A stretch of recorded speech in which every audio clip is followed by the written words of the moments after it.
Hello everyone, I'm Crystal Snapdragon, and in this video we're going to be looking at information regarding the War of the Gods update that's coming to CROWFALL in the really near future.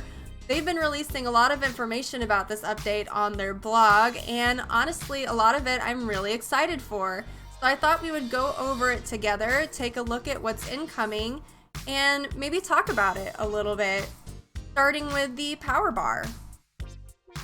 So it looks like they're going to be doing away with the survival tray, which honestly I'm perfectly okay with because it's going to make things a little more parsimonious.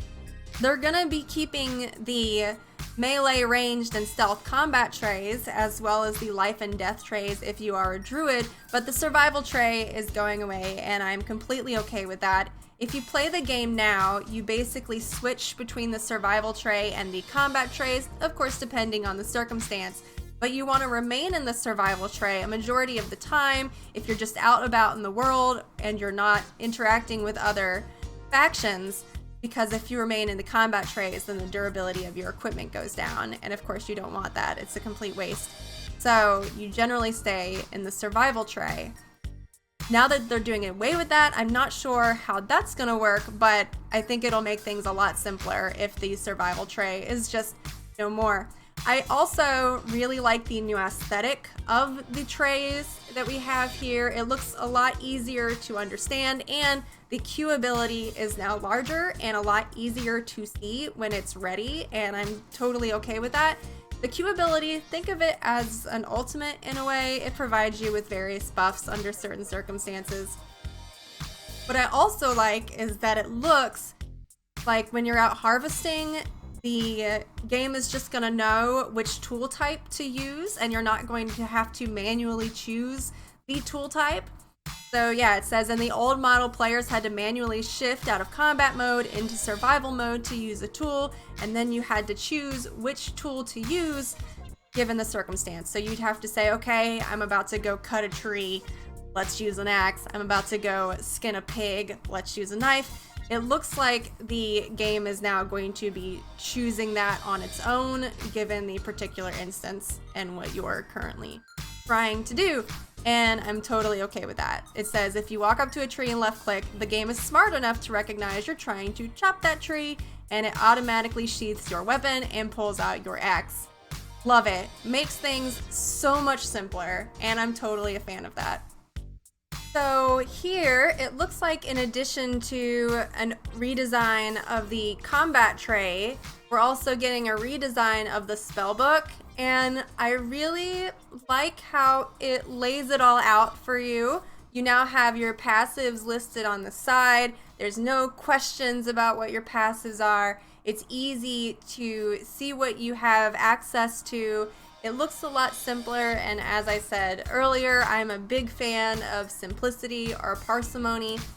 You can see that you have your 3 trays right there, your melee, ranged, and stealth. I think the one thing about this is that it looks a little more streamlined for new players coming in that may have been overwhelmed with the original design of both the tray and the spellbook. So I think this is a really good direction aesthetically for the game to go.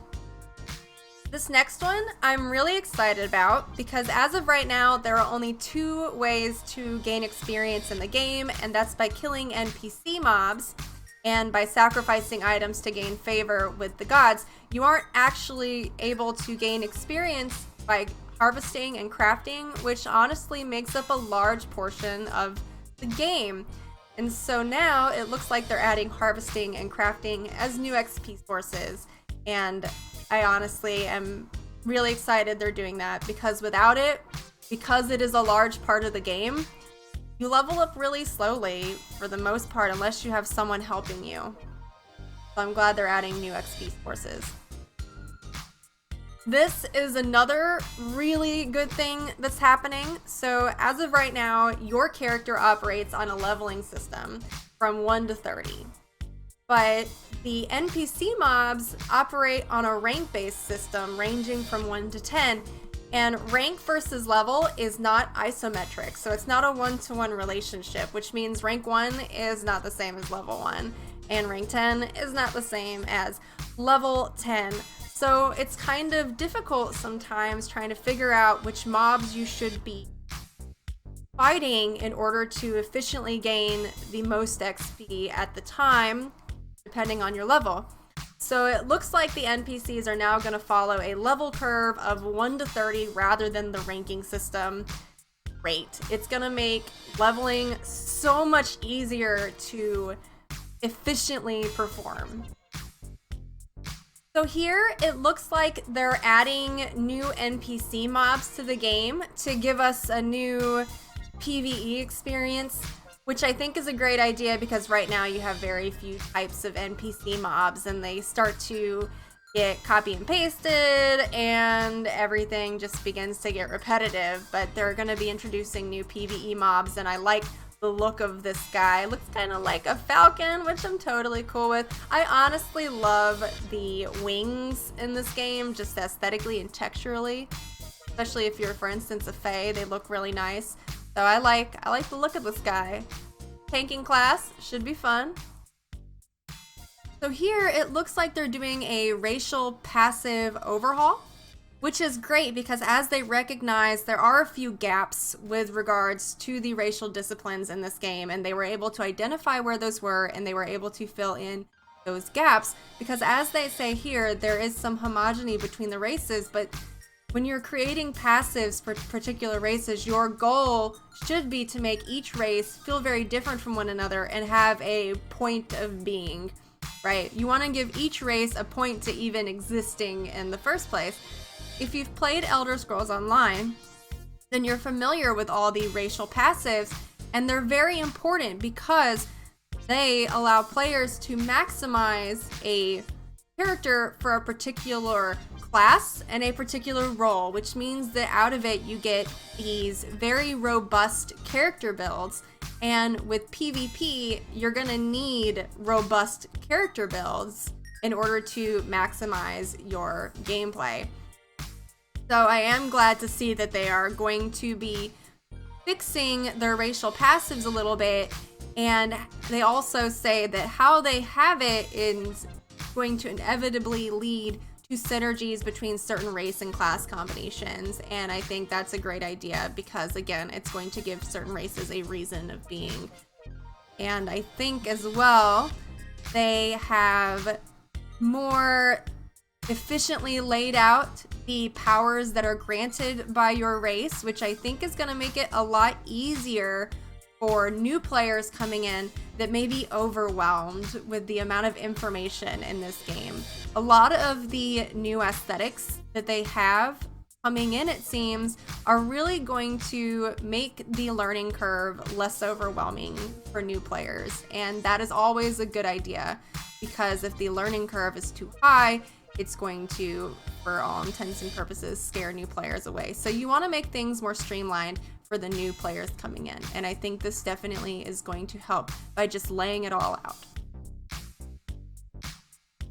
So this one is incredibly interesting because it's introducing a new type of NPC called the Thrall.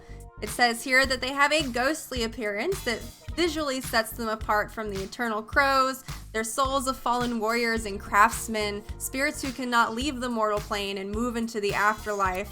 Apparently they're going to be roaming around primarily at night. Dense collection of these thralls are going to appear randomly in hunger-infested areas. They're going to vanish at dawn. Their ethereal catch-as-catch nature will require diligence, daring, and patience. And the reward for your patience is that the thralls are the only source for the soul essence, soul gems that you will need to craft the best quality discipline rune stones. And if you're familiar with the game, disciplines are akin to your subclasses in CROWFALL. You have major disciplines, minor disciplines, and then you have exploration disciplines. And if you want to be able to obtain higher quality disciplines, you are going to have to defeat these thralls in combat. It looks like you're still going to be able to purchase the common quality or white disciplines from NPC vendors in the temples and or free cities. But in order to get higher quality disciplines, you are going to have to defeat the thralls. I really like the look of these guys, and I like how they have a point a point other than just grinding XP, which I can appreciate for sure. And that is it for now. I'm gonna keep checking back to see what updates they may have in the near future.